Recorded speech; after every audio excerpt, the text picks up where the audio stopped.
राहुल गांधी जी को चूंकि जब वो लोकतंत्र की रक्षा के लिए भी विदेश में जाके अमेरिका से गुहार लगा चुके हैं तो उन्हें यह ज्यादा नजर आता होगा, इस कारण से इस संभावना से इनकार नहीं किया सकता। वैसे ऑन द लाइटर नोट मैं कहना चाहूंगा, अमेरिका के राष्ट्रपति ने 31 मई को एक और ट्वीट किया है जिसमें उन्होंने कहा है कि Joe Biden was killed in 2020 और जो 4 साल तक अमेरिका के राष्ट्रपति थे, he was a robot clone.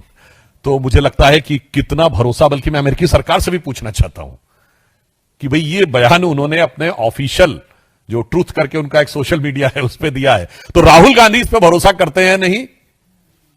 मुझे लगता है इस पे बता दे तो बेटर रहेगा। वैसे इस तरह के बयान देकर मैं एक बात कहना चाहता हूं, पाकिस्तान के प्रधानमंत्री शहबाज शरीफ का रिकॉर्डेड वीडियो अवेलेबल है जिसमें वो कह रहे हैं 9-10 अगस्त की दरमियानी रात को 2:30 बजे मेरे जनरल आसिफ मुनीर ने मुझे जगा कर ये कहा कि वजीर आजम साहब, पाकिस्तान के कई एयर बेसेस के ऊपर अटैक हो गया है और नूर खान एयर बेस पर भी मिसाइल गिरी है। ये आसिम मुनीर और शहबाज शरीफ दोनों का कबूलनामा है। फिर वो अजरबैजान में भी जाके बोले कि हम तो फजर की नमाज का इंतजार कर रहे थे कि 4:30 के बाद अटैक करेंगे, उससे पहले ही इंडिया ने अटैक कर दिया रात्रि के तीसरे पहर में ही। तो मैं पूछना चाहता हूं राहुल गांधी जी से कि शहबाज शरीफ और आसिम मुनीर के इकबालिया बयान के बाद भी अगर आपको समझ में नहीं आ रहा है तो आपको क्या कहा जाए? राहुल शरीफ कहा जाए या राहुल मुनीर कहा जाए? क्योंकि आप तो मुनीर और शरीफ से भी ज्यादा बड़े पाकिस्तान के पक्ष में तकरीर देने वाले नजर आ रहे हैं। अंतर्राष्ट्रीय मीडिया में भी कितने बिलियन डॉलर का नुकसान हुआ। और मैं राहुल गांधी जी को यह भी बताना चाहता हूं, हो सकता है उनके दिल में बड़ी कसक उठ रही हो कि पाकिस्तान को नुकसान हुआ है, चाइना को भी नुकसान हो गया है, क्योंकि जो चाइना के डिफेंस स्टॉक थे, anybody can go and check the AVIC systems, Chengdu जो PL-15 मिसाइल बनाती है उसके स्टॉक्स 9% गिरे हैं। J-17 बनाने वाली कंपनी के स्टॉक्स 15% गिरे एंड ओवरऑल 20% गिरे हैं जो J-10 और J-17 बनाने वाली एविक सिस्टम चेंगडू के कुल जो स्टॉक्स गिरे हैं। और चाइना में सब कुछ गवर्नमेंट कंट्रोल है। Despite the full throttle support by the government, still there net stocks is less down by 6 to 7%।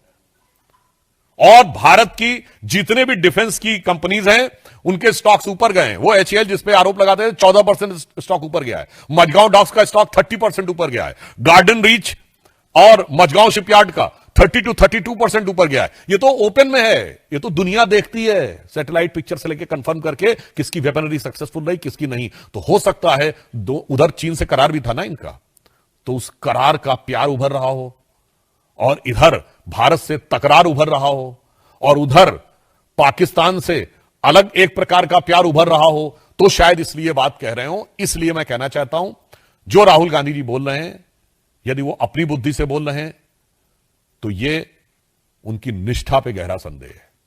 यदि वो अपने जो उनको पॉइंट देने वाले लोग होते होंगे उनके द्वारा बोल रहे हैं तो मुझे लगता है कि उनको अपनी टीम और उसकी जानकारी के बारे में, कुछ नए लोगों के बारे में विचार करना चाहिए।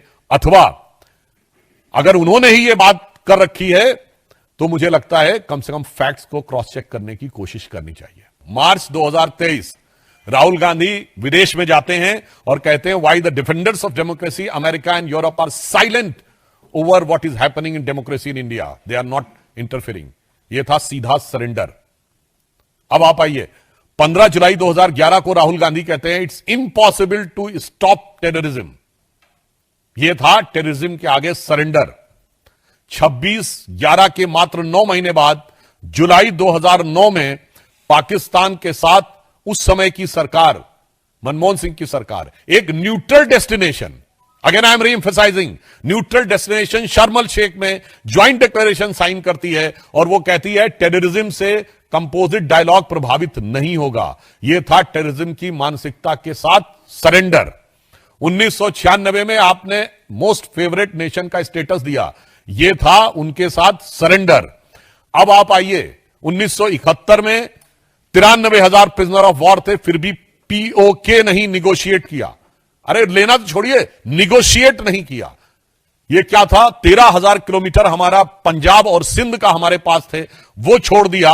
ये था शिमला में सरेंडर। और ये मैं हवा में नहीं बोल रहा हूं, बेनजीर भुट्टो ने अपनी किताब डॉटर ऑफ द ईस्ट में लिखा है कि जब वो शिमला समझौते के बाद रावलपिंडी पहुंचे तो उनके और उनके पिताजी का इस गर्म जोशी से स्वागत हुआ कि जंग हारने के बाद वो डिप्लोमेसी में सब कुछ जीत के आ गए। I am quoting the book of Benazir Bhutto. अब आइए, 1965 एक न्यूट्रल डेस्टिनेशन ताशकंद में समझौता होता है और हम लाहौर से केवल 20 किलोमीटर तक पहुंच गए थे। वो और हाजी पीर का दर्रा, जिसके लिए वीर अब्दुल हमीद जैसे कितने शहीदों ने बलिदान दिया, वो सरेंडर कर दिया। 1962 में अक्सई चीन को सरेंडर कर दिया। कहता है ये तो हमें यहां पे कुछ उगता नहीं है। अब ये जैसे उन्होंने, नेहरू जी ने कहा था भाई हमारे भी सर पे बाल नहीं उगते, तो ये महावीर त्यागी जी ने कहा था, वो सरेंडर। और 19 नवंबर 1962 जवाहरलाल नेहरू ने जॉन एफ कैनेडी को लेटर लिखा है कि आप अपने B-2 बॉम्बर्स भेजिए, अपने एरोप्लेन्स के 2 स्क्वाड्रन भेजिए, अपने पायलट्स भेजिए। Means in a way you are giving command of Indian Air Force to the US and it is declassified in 2010। यह था सरेंडर। 1960 80% पानी सिंधु नदी का पाकिस्तान को सरेंडर। 1948 POK यानी कश्मीर का एक बड़ा हिस्सा सरेंडर। और 63 में जब सक्षम वैली चाइना को दे दी थी POK ने, तब तो हम कम से कम सिंधु समझौता रद्द कर देते। और 1947 में मुस्लिम लीग और जिन्ना के आगे 1/3 ऑफ द कंट्री सरेंडर। तो इनकी नीति क्या रही? इनकी नीति यह रही कि 48 में आधा POK चला गया, और 62 में चीन के साथ क्या क्या चला गया, और 65 में हाजी पीर का दर्रा खो गया, और शिमला में POK भी खो गया। और ये सुलह की शक्ल को संवारते रहे, जीतने के बाद बाजी हारते रहे। तो वैसे देखिए, इंडी गठबंधन के जो लोग हैं जिन्होंने अपना नाम इंडिया रखा था, उनके दिल में कितना इंडिया है ये ऑपरेशन सिंदूर ने साफ कर दिया है। केवल नाम इंडिया रख लेने से कोई इंडियन नहीं हो जाता। जिसे कहते हैं, एक कहावत होती है ना, बगल में छुरी मुंह में राम। तो नाम इंडिया, दिल में पाकिस्तान। जिस तरीके से बड़े बड़े नेता, चन्नी साहब भी तो पंजाब के पूर्व मुख्यमंत्री हैं, वो क्या बोल चुके हैं, देखिए कैसे पाकिस्तान कोट करता है।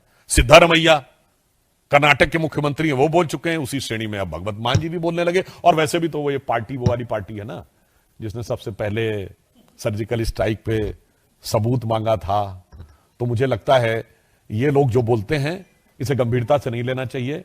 ये आदतन बोलते हैं और फितरतन बोलते हैं। जहां तक कौन देश के विरुद्ध काम कर रहा है, जांच एजेंसियां इस विषय को गंभीरता से रखती हैं। किसी नेता के बारे में मैं टिप्पणी नहीं करना चाहता, परंतु मैं दर्शकों से कहना चाहता हूं, येवग्लिना एल्बेटस की किताब state within state, Vasili Mitrokhin's की किताब Mitrokhin's archive KGB in the world part 2, Yuri Bezmenov का टीवी पे दिया गया इंटरव्यू 2005, और जोसेफ क्रॉलिस एक्स CIA डायरेक्टर की किताब in conversation with a crow, और बहुत कुछ है उसमें पढ़ें तो मुझे लगता है आप लोगों का भी ज्ञानवर्धन होगा। पर फिर मैं कह देना चाहता हूं कि इंडिया गठबंधन ने जो नाम इंडिया रखा था, वो अब पूरी तरीके से नकाब उतर गया है उसका। जैसे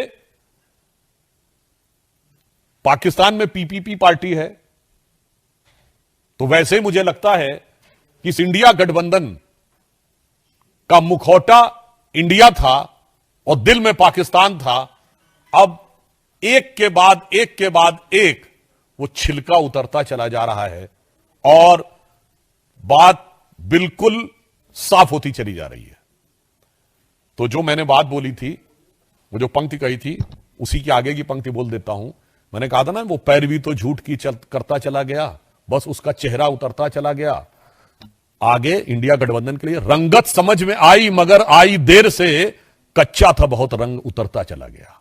ये इंडिया का नाम कितना कच्चा था, यह अब उतरता चला जा रहा है इस गठबंधन के नाम में जो भारत का नाम लेने का प्रयास किया था।